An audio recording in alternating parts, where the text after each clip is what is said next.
What's up mga ka-donuts? It's your girl Anat! Welcome to my YouTube channel. And for today, we're going to have pangat sa mangga.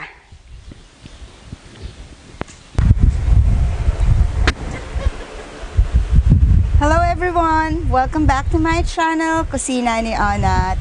For today, sobrang masimple lang yung gagawin natin na dish. It's pangat na bangus sa mangga. Okay, so first, lalagayin lang natin tong ating bangus dito sa ating pan. Yan. So yan, lalagayin lang natin siya.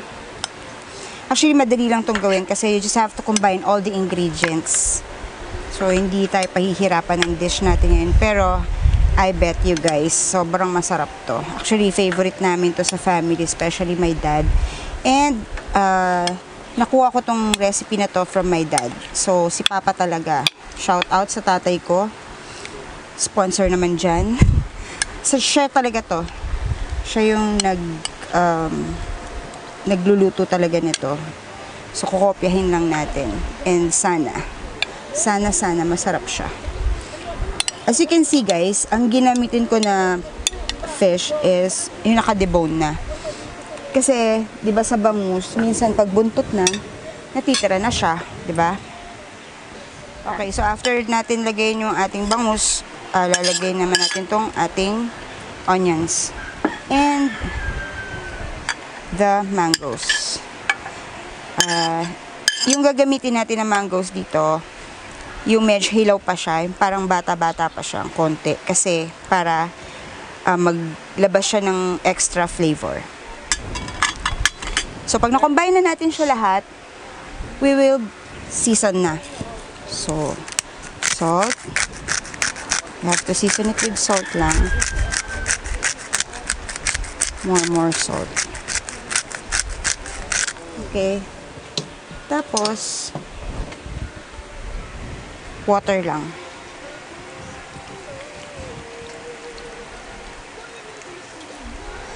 Yung water level natin, kapantay lang siya ng lahat ng ingredients natin.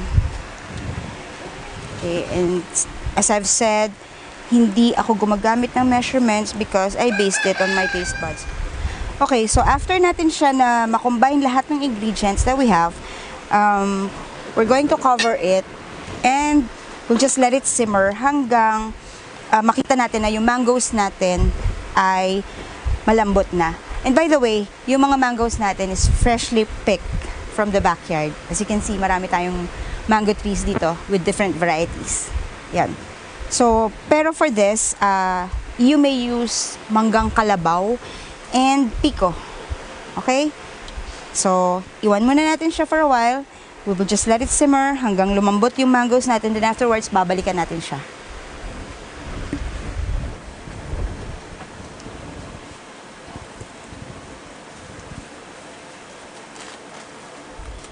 Okay, so let's check kung malambot na yung mangoes niya. Actually guys, itong mango na to, double purpose siya. Pwede mo siya lalagay sa patis mo, tapos dudurugin mo, then afterwards, kasali siya sa usawan mo, mas masarap siya. So, makonti na lang. So, siguro mga 2 minutes pa.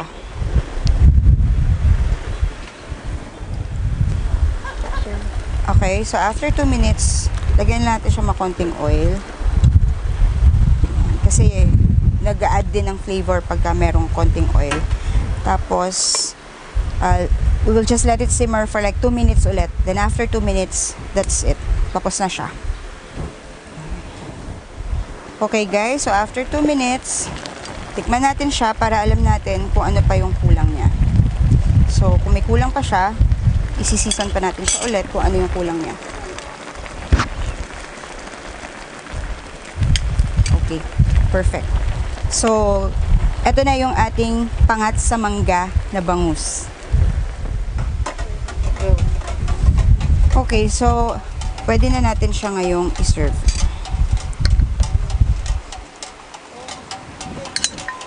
Okay. Ay, nako. Tsak, ang dami na naman makakain for today.